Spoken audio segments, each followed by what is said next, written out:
하나님께서 오늘 우리에게 주시는 말씀은 골로새서 1장 16절에서 23절까지의 말씀입니다. 골로새서 1장 16절에서 23절 말씀 제가 봉독하겠습니다. 만물이 그에게서 창조되되 하늘과 땅에 보이는 것들과 보이지 않는 것들과 혹은 왕권들이나 주권들이나 통치자들이나 권세들이나 만물이 다 그로 말미암고 그를 위하여 창조되었고 또한 그가 만물보다 먼저 계시고 만물이 그 안에 함께 섰느니라. 그는 몸인 교회의 머리시라. 그가 근본이시요 죽은 자들 가운데서 먼저 나신 이시니 이는 친히 만물의 으뜸이 되려 하심이요 아버지께서는 모든 충만으로 예수 안에 거하게 하시고 그의 십자가의 피로 화평을 이루사 만물 곧 땅에 있는 것들이나 하늘에 있는 것들이 그로 말미암아 자기와 화목하게 되기를 기뻐하심이라. 전에 악한 행실로 멀리 떠나 마음으로 원수가 되었던 너희를 이제는 그의 육체의 죽음으로 말미암아 화목하게 하사 너희를 거룩하고 흠 없고 책망할 것이 없는 자로 그 앞에 세우고자 하셨으니 만일 너희가 믿음에 거하고 터 위에 굳게 서서 너희 들은 바 복음의 소망에서 흔들리지 아니하면 그리하리라. 이 복음은 천하 만민에게 전파된 바요 나 바울은 이 복음의 일꾼이 되었노라. 아멘.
아멘. 우리의 찬양을 받으신 하나님께 영광의 박수 올려드립니다. 고맙습니다. 감사합니다.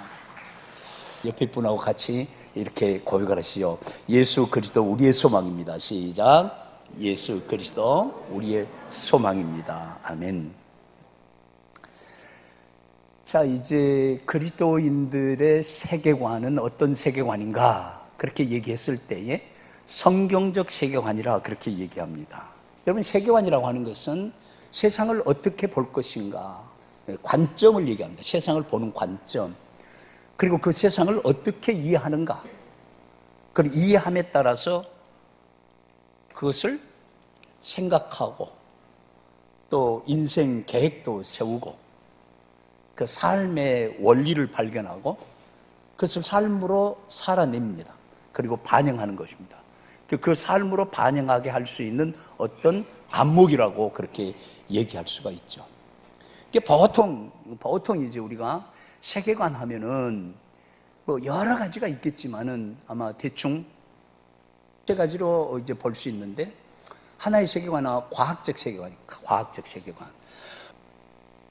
그러니까 과학적 세계관이라고 하는 것은 보이는 것이나 보이지 않는 것이나 그의 존재, 그의 원리, 그의 법칙에 대해서 실험을 통해 가지고 증명되어야 그것을 인정하고 받아들이는 것이에요. 그러니까 과학적 세계관을 가진 사람들이 교회에 왔을 때 가장 충돌되는 것이 뭐냐? 이 세상이 어떻게 존재하게 되었는가? 또 인간은 어떤 존재인가? 어디서 와서 무엇을 하다가 어디로 가는 것인가? 그런 것에 대한 것을 얘기할 때에 굉장히 강한 충돌을 경험하게 됩니다. 교회 안에서도 굉장히 죄송하지만 성경적 세계관을 가지고 있는 사람들이 그렇게 많지 않습니다. 우리는 사회 통념적으로 우리가 불신세계에 있을 때에 가졌던 세속적 그런 세계관, 다시 말하면 과학적 세계관에 매여서 진리를 받아들이지 못하는 분들이 굉장히 많이 있습니다. 그다음에 또 하나의 세계관이 이제 철학적 세계관인데, 철학적 세계관이라고 하는 것은 철학이라고 하는 것은 끊임없는 질문을 통해서 그것에 대해서 생각하고 연구하고 묵상하고 토의하고 관계 속에서 그걸 주제로 다루고 하면서 어느 시점에 딱 깨달아졌을 때, 아, 이거구나. 그리고 그렇게 이해한 대로 모든 것을 바라보는 그 관점이 고정되는 거예요, 거기에 의해서. 그래서 그 철학적 세계관에는 대충 이제 우리가 세 가지로 분류를 하죠.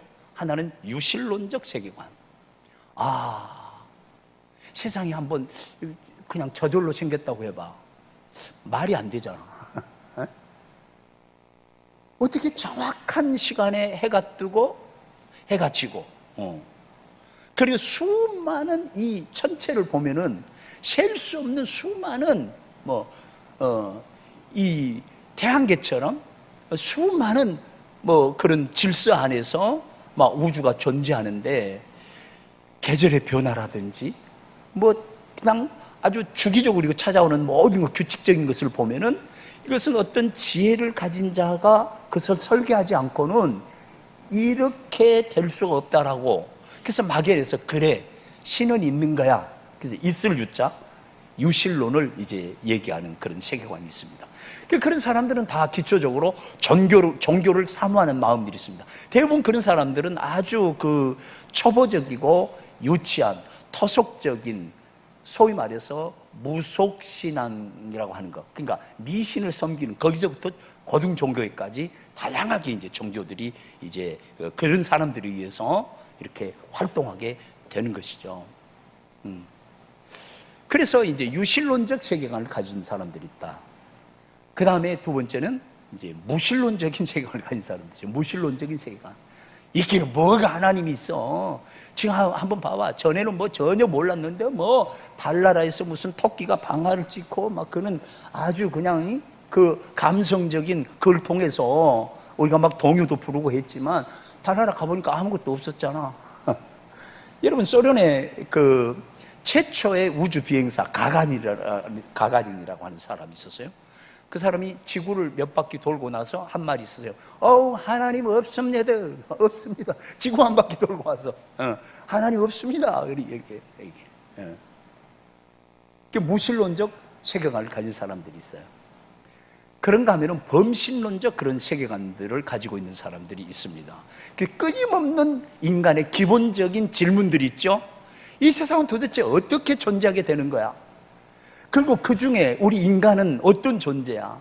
인간은 어디서 와서 무엇을 하다가 어디로 가야 되는지, 죽으면 끝나는 것인지, 죽음 이후에 사후의 세계가 있는지, 그냥 자연적으로 소멸되고 또 다른 사람이 이렇게 역사를 이어가고 그냥 우리는 잠시 인간의 정한 연수가 70이요 강건하면 80이라도 수고와 근심뿐이라고 하는 것은 허무한 인생에 대한 노래이다. 그러므로 이건 알 수 없는 거예요. 그런데 그 질문에 대해서 성경적 세계관을 가진 그리스도인들은 뭐라고 얘기하는가? 여러분, 오늘 히브리서 11장 1절에서 3절 말씀을 우리가 함께 읽으면서 성경이 뭐라고 대답하는가 우리가 한번 봤으면 좋겠습니다. 히브리서 11장 1절에서 3절 다 같이 시작. 믿음은 바라는 것들의 실상이요 보이지 않는 것들의 증거니 선진들이 이로써 증거를 얻었느니라. 믿음으로 모든 세계가 하나님의 말씀으로 지어진 줄을 우리가 아나니 보이는 것은 나타난 것으로 말미암아 된 것이 아니니라 그랬습니다. 그러니까 이 문장을 가장 짧게 여러분들에게 선포하면 믿음으로 알게 된다는 것입니다. 이 세계가 어떻게 존재하게 됐지? 인간은 누구이지?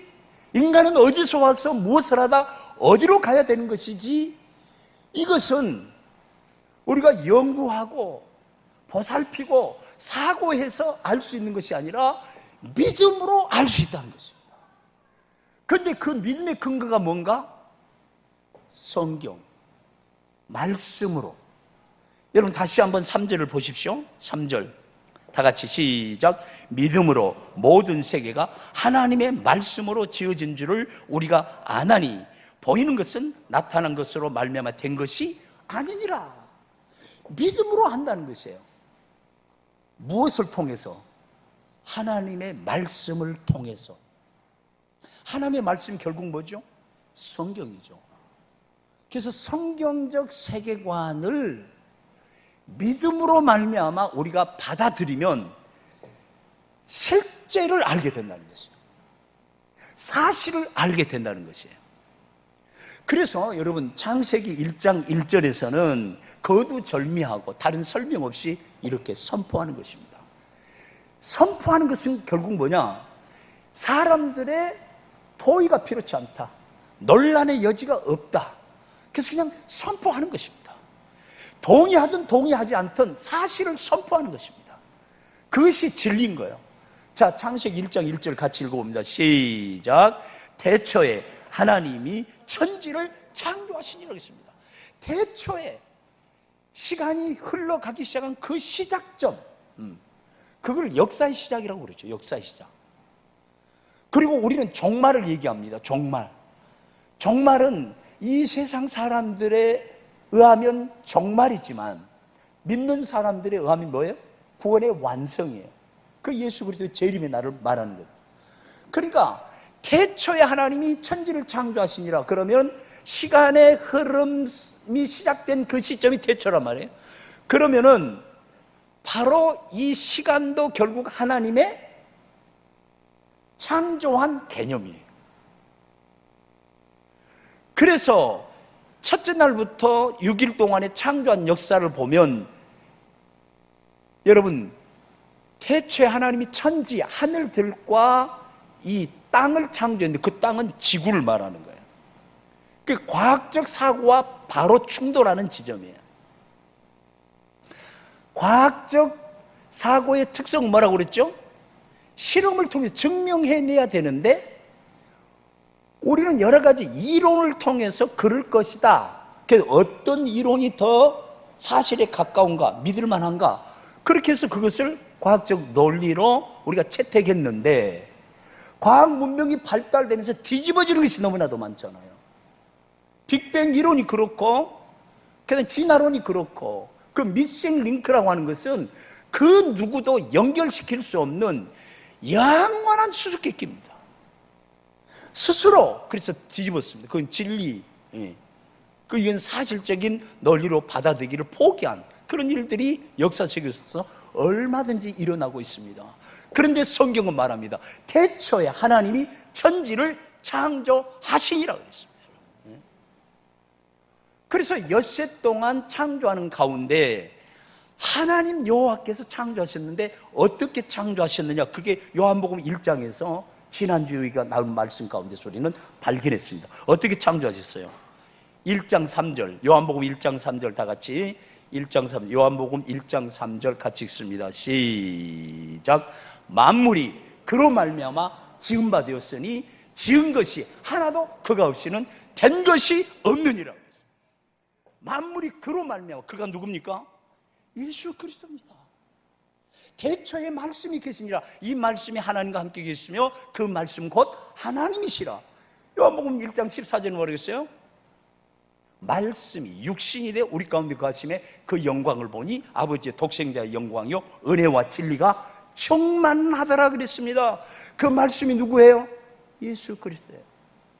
태초에 말씀이 계셨고 이 말씀이 하나님과 함께 하셨고 이 말씀은 곧 하나님인데 모든 만물이 그로 말미암아 예수로 말미암아 지음받았다는 것입니다. 믿으시면 아멘 하십시오. 예수 없이 지은 것이 이 모든 세계에 존재하는 모든 존재, 만물 하나도 없다는 것입니다. 다 예수 그리스도로 말미암아 창조되었다는 것입니다. 그것을 확실하게 우리에게 쐐기를 박아주면서 설명하는 선포된 진리가 있으니 바로 그것이 골로새서 1장 16절입니다. 다 같이 읽습니다. 시작. 만물이 예수에게서 창조되되 하늘과 땅과 보이는 것들과 보이지 않는 것들과 혹은 왕권들이나 주권들이나 통치자들이나 권세들이나 만물이나 예수로 말미암아 예수를 위하여 창조되고 다 예수로 말미암아 창조되었고 다 예수를 위하여 창조되었고 그리고 예수 없이 존재하는 존재는 없다는 것입니다. 그리고 예수를 위해서 존재하는 만물, 그러므로 모든 만물의 존재 목적은 뭔가? 예수를 위하여. 믿으시면 아멘 하십시오. 충격이지 않습니까? 와, 너무 종교 냄새가 납니다. 너무 종교적입니다. 아니요, 종교적이 아니라 사실입니다. 여러분 정말 기억하십시오. 그런데 더 놀라운 사실은 태초에 하나님이 천지를 창조하시니라. 이것이 이제 종합적으로 말하면 어때요? 태초에 하나님이 천지를 창조하셨는데 말씀으로 창조하셨다. 예수 그리스도로 말미암아 창조하셨다. 그런데 처음 첫째 날에 하늘과 땅을 만들어 놓고 보니까 공허하고 흑암의 기품이 덮어 있었다.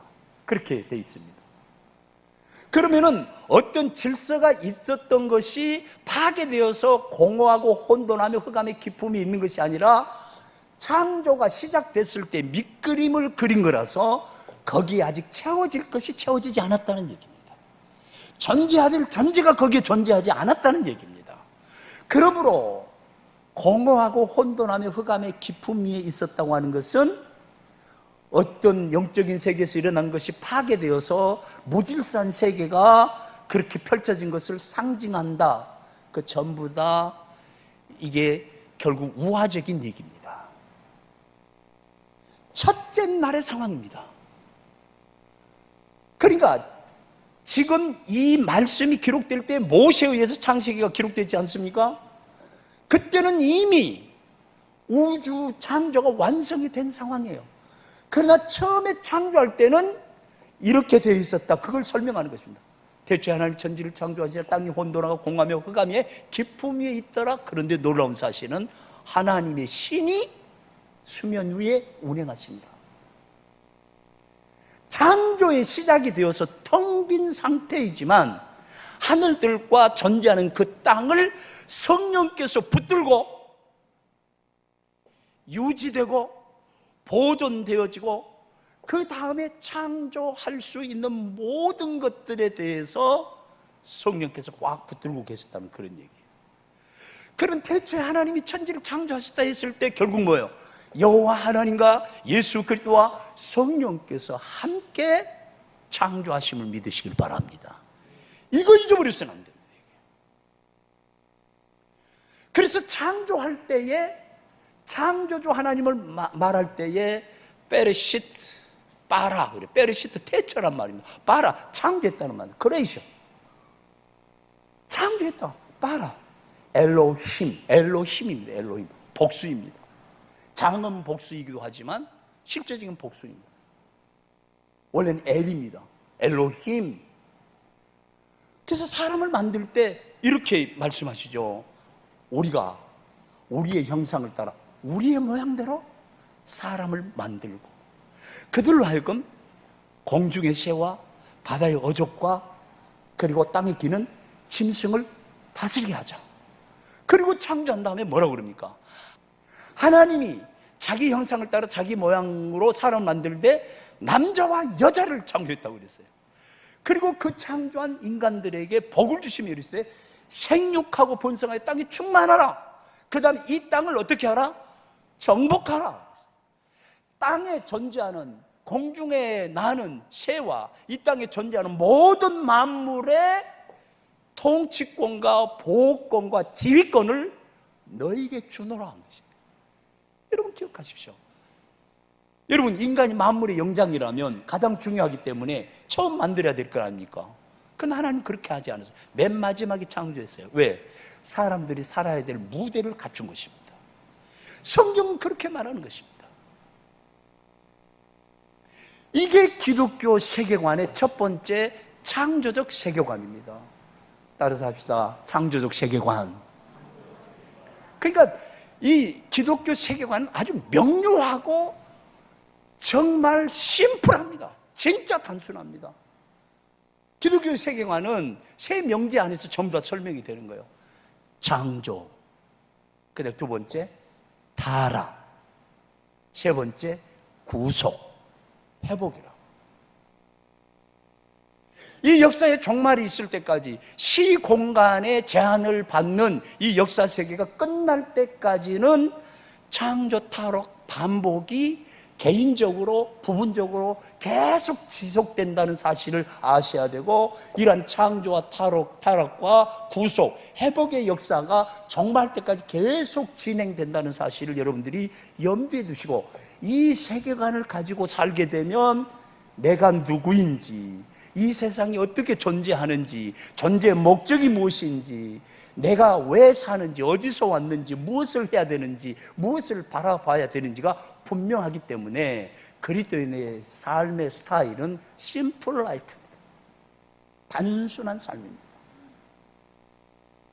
여러분, 관계도 단순해야 됩니다. 관계는 다른 관계가 아닙니다. 사랑의 관계입니다. 그리스도인의 관계는 사랑의 관계입니다. 그 외에 그 관계에 다른 어떤 이유나 복잡한 것이 끼게 되면은 인간관계가 복잡해집니다. 그래서 그리스도인의 관계는 변하지 않습니다. 왜? 그리스도인의 관계는 사랑의 관계이기 때문에. 하나님 우리를 사랑해서 이렇게 회복시켜 놓은 것처럼 너희도 서로 사랑하라. 그것이 인간들에게 주어진 유일한 계명입니다. 우리에게 주신 영원하고 유일한 계명 뭐예요? 서로 사랑하라. 옆에 분 한번 바라보시고, 우리는 사랑의 관계 속에서 만났습니다. 시작. 우리는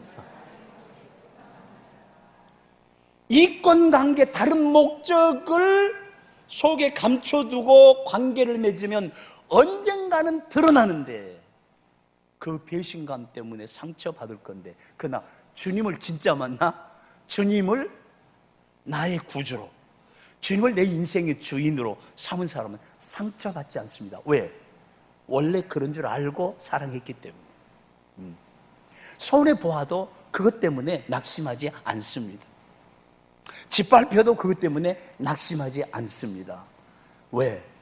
살아계신 하나님이 우리를 그 영원한 계획 속에 한치 오차 없이 정확한 계획을 가지고 그 플랜을 따라서 한치 오차 없이 한 걸음 한 걸음 인도하고 있기 때문에 그렇습니다.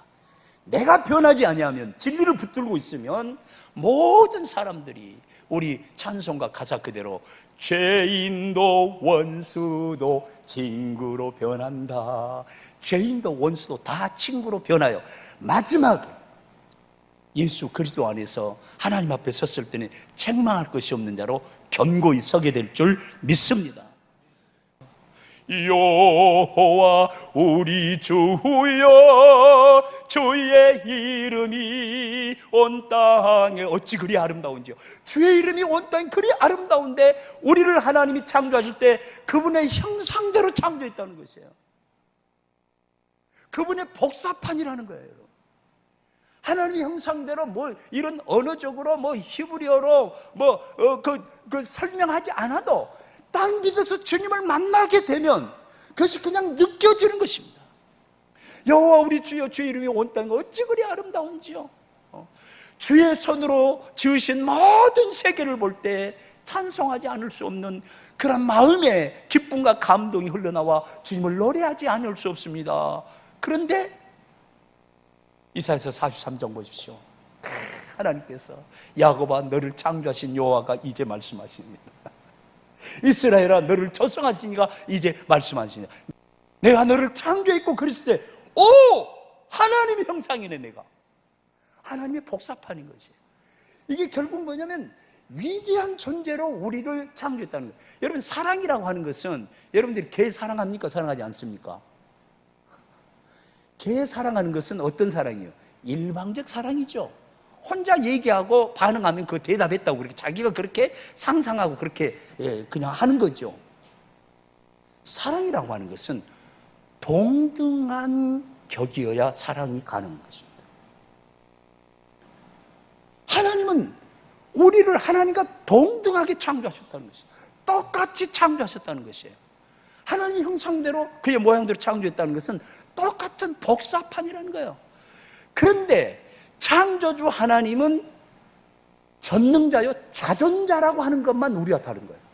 우리는 창조가 결국 우리 존재의 원인이 되는 거예요. 그럼 창조할 때는 목적이 있어요. 그 목적이 뭐예요? 우리를 사랑하기 위하여. 이 사랑을 인정하고 받아들이기만 하면 하나님께서 가지고 있는 모든 속성들이 인간들에게 다 누려지는 거예요. 그러니까 부족함이 없는 거예요. 여러분 한번 보십시오. 양들이 목자에 대해서 어떠할 때 행복감을 느낍니까? 목자가 인도하는 대로 따라갈 때 행복감을 느끼는 거예요. 그래서 다윗은 양치기였기 때문에 그걸 너무나도 잘하는 거예요. 여호와는 나의 목자시니 내가 부족함이 없으리로다. 한 마리 양으로서 하나님을 목자 삼고 인도하는 대로 따라갔더니 다윗이 된 거예요. 그래서 다윗은 하나님 마음에 합한 자인 것이에요. 그래서 그것을 그는 양을 목자로서 목동으로서 기르면서 그걸 터득한 거예요. 내가 푸른 초장으로 잔잔한 시냇가로 하고 따라오면서 너무 행복해하는구나. 근데 하나님이 나를 목자돼서 인도하시니까 내가 험악한 광야와 같은 압살롬 아들에게 반란을 당해서 왕의 자리에 쫓겨날 때 권력의 자리에서 내려왔고 사람들도 다 떠났고 함께한 사람 한 사람도 없고 한 끼니 양식 잠자리도 걱정해야 될 그런 상황인데 여호와는 나의 목자시니 내가 부족함이 없으리로다. 실제적인 광야지만 여호와께서 인도하시니 이곳은 푸른 초장이네 잔잔한 시냇가네. 이게 다윗의 수준이었어요. 굉장히 중요한 것입니다, 여러분. 여호와는 나의 목자시니 내가 부족함이 없으리로다. 그래서 하나님을 나의 주인으로 인정하고 하나님을 나의 왕으로 모시고 주인이 인도하고 시키는 대로 예수님이 오신 목적 그대로 우리에게 삶이 보장된다는 사실을 예수 믿고 실제로 순종해 본 사람은 진리로 알고 그 진리를 절대 버리지 않습니다. 예수님 뭐라고 그랬습니까? 도적이 오는 것은 도둑질하고 죽이고 멸망시키는 것뿐이요 내가 온 것은 양으로 하여금 생명을 얻고 할렐루야 더 풍성히 얻게 하려 함이라. 예수님이 오신 목적 우리로 하여금 생명을 얻고 그 생명 쪼에 영원한 생명 영생 하나님께 속한 생명 죽어도 살고 살아서 민단 영원히 죽지 아니할 그 생명 하나님의 생명 그 생명에 동참하여 영원한 하나님 나라를 유업으로 받는다는 것입니다. 양으로 하여금 그 생명을 얻고 그날 그 생명으로 말미암아 날이 갈수록 주의 사랑이 더욱 분명하게 드러나는. 그래서 우리는 창조적 세계관을 가질 때에 고백할 수 있는 게 있습니다. 따라서 합니다. 주님은 나의 왕이십니다. 하나님은 나의 왕이십니다. 왕이신 나의 하나님 내가 주를 높이고 와우 오늘 비전 청소년 갔는데 이걸 찬양하다 왕이 신나요. 하나님이 거기에 임재하시고 주께서 저 청소년들을 축복하시는 것이 현찰로 느껴지는 것이, 주의 사랑의 속삭임이 저들의 마음을 울리는 것 같아요. 저들의 귀에 들려지고 눈으로 보여지는 것 같아요. 하나님은요, 이스라엘 찬송 가운데 거하시는 거룩하신 주님이십니다. 하나님은 계시지 않는 곳이 없어요. 편재에 계세요.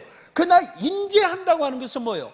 그들에게 나타내 보이고 그들을 감싸고 그들의 문제를 해결하고 그들의 벽을 고치시고 영혼을 치료하시고 영혼을 새롭게 하시고 인도하시고 대화하시고 그들이 드리는 예배, 지존자에게 드리는 최고의 가치를 다 받아들이고 하나님께서 주실 수 있는 모든 축복을 영적인 것과 정신적인 것과 심리적인 것과 환경적인 것과 육신의 질병까지도, 그리고 방해하는 사단의 세력까지 다 물리치시고 완벽한 당신의 자녀로서 품에 품어주시는 거예요. 여러분, 사실은 사고 내고 도망가는 야곱에게 루스 광야에서 나타나지 않습니까? 사닥다리 환상을 보여줘. 나는 아브라함의 하나님이다. 우리 할아버지 하나님이래. 나는 이삭의 하나님. 우리 아버지 하나님.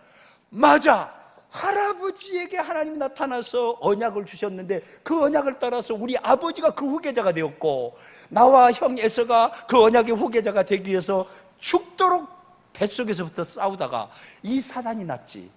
하나님이 주신 것을 자연스럽게 믿음으로 받아들이면 이제 사고가 없었을 터인데, 인위적으로 쟁취하기 위해서 아버지도 속이고 형도 속이고, 그래서 이 사단이 났다.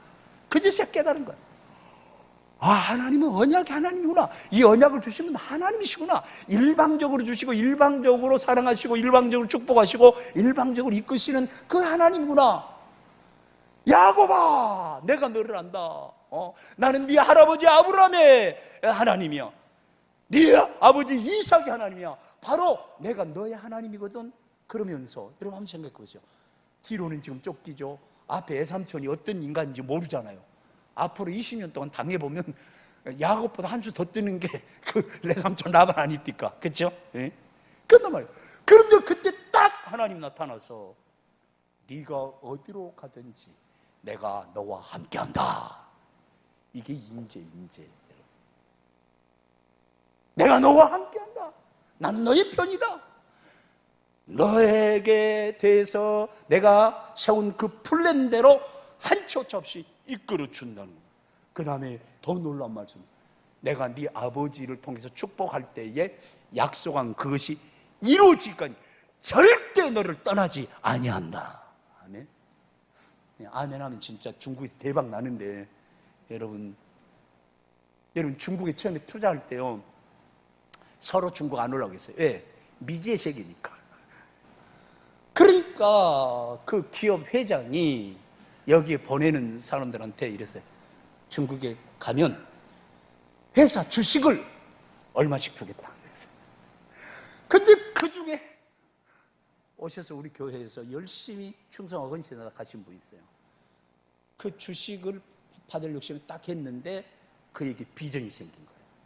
하나님, 이게 하나님의 사인이라고 하면 중국에 가는 순간에 이 주식이 정말 이 상장이 되어서 이렇게 좀 우리와 하여금 복을 주시면 주님 앞에 드리겠습니다. 그렇게 얘기한 거. 근데 오자마자 1년도 안 돼서 그게요, 그때 LED 등 만드는 그 회사였거든요. 상종가를 기록했어요. 근데 그게 딱 응답되니까 남편과 아내가 그렇게 기도했던 것이 생각나서, 어머, 하나님께서 기도한 대로 해주셨네. 그럼 바쳐야 되잖아. 그런데 아내는 저 영감이 돈밖에 몰라가지고 그 말하면 이제 가정분란 날 텐데 언제 얘기하지? 그리고 이제 막 기다리고 있었어요. 그리고 또 남편은 남편대로, 아이고 저거 막 믿음 좋은 척에도 돈 문제만 나오면 저거 아주 그냥 뭐 아주 이게, 그래서 저처럼 아내 저거 어떻게 갈등을 극복하고 그러고 하다가 셀 세리모일 모였는데 세리모일 주일날 선포한 말씀 같이 나누잖아요. 그 얘기하다가 먼저 남편이 고백한 거예요. 여차저차 이렇게 돼서 이렇게 됐습니다. 그런데 사실은 제가 속으로 제 아내가 동의하지 않고 가정불란 날 가서 말하지 못해요. 그러니까 아내가 그냥 발끈해가지고 나는 당신이 돈밖에 몰라 그런 줄 알았는데 어머나 우리 생각 같다고 거기서 울면서 이제 얘기했어요. 그 결정적인 순간에 하나님의 역사라고 하는 것은 정말 톱니바퀴 맞물리고 돌아간다고 바로 주일 다음 날은 월요일 날 교회 건축을 위해서 통장을 해가지고 산동성 정부의 건축 허가를 받아야 될 그런 상황이었어요. 근데 토요일 날 그 얘기가 돼가지고 이거 언제 준비해요? 토요일 날 은행도 문 안 열잖아요. 주일도 그러잖아요. 근데 월요일 날 갖다 내요. 근데 주일 날 그럼 그걸 가져왔어요. 1억. 1억을 가져왔어요. 그걸 가지고 바로 통장에 입금해서 중국 정교국을 통해서 산동성에 허가 낸 것이 바로 20년 전 일이에요. 그래서 20년 후 이 교회 건축이 됐어요. 언약의 하나님, 네가 어디로 가든지 너를 지킬 것이며 네게 약속한 것을 이루까지 너를 떠나지 아니하리라. 그 약속이 언제 완성이 됩니까? 예수 그리스도의 재림의 날에 완성이 되는 거예요. 그때는 영원히 예수 그리스도와 함께 하나님 나라를 유업으로 받아 함께 왕 노릇하는 것이에요. 그래서 우리는 창조적 세계관을 가질 때에 하나님을 나의 왕으로 나의 주님으로 고백할 수밖에 없습니다. 여러분, 살 길은 딱 하나밖에 없습니다. 모든 만물이 우리 그리스도인들, 교회, 가정, 공동체, 국가 공동체 다 예수 안에 견고히 서 있느니라 그랬습니다. 산동한교 예수 안에서 바라봐야 됩니다.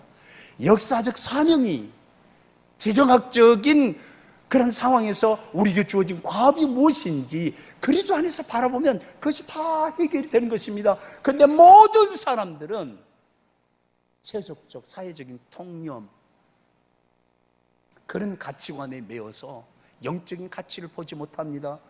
그래서 교회를 돈으로 움직이는 줄 알고 있습니다. 여러분, 저는 신학교 다니면서부터 홍정길 목사님 말씀에 꽂혔습니다. 그분이 뭐라고 그런 줄 아십니까? 목회자 여러분들, 성도들의 신앙을 제대로 보려면 돈에 대해서 얼마나 처연한가를 보십시오. 나도 주인이 하나님이시잖아요. 모든 만물의 주인이 누구예요? 하나님이셔요.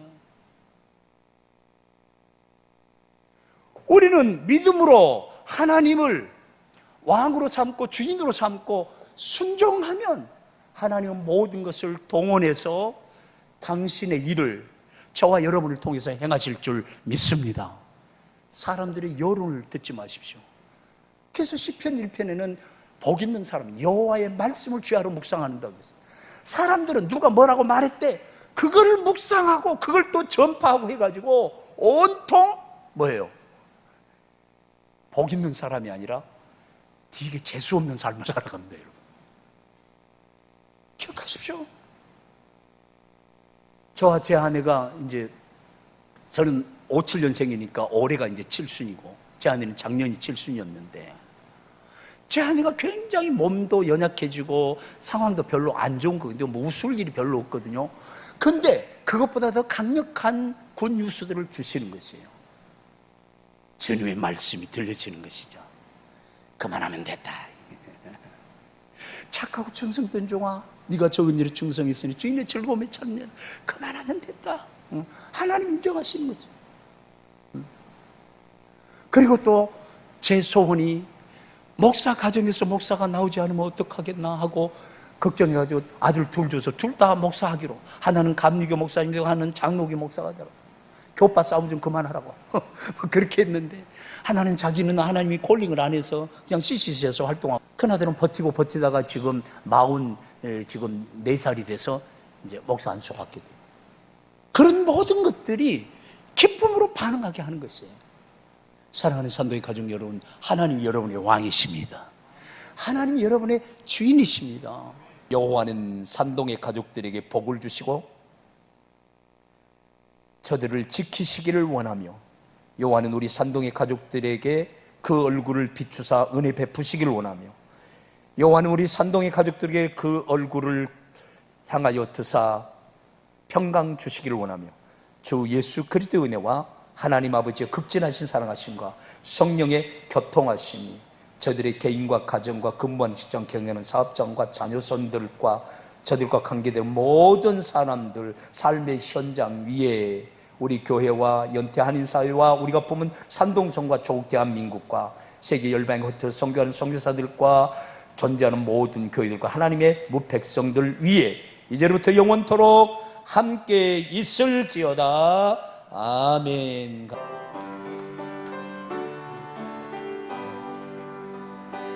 여기에 모이느니 사랑받는 주의 자녀라. 주께서 뜻하시니 아멘. 우릴 통해 펼치신다. 이 믿음 더욱 굳세라. 주가 지켜주신다. 어두운 밤에도 저의 밝은 빛 인도하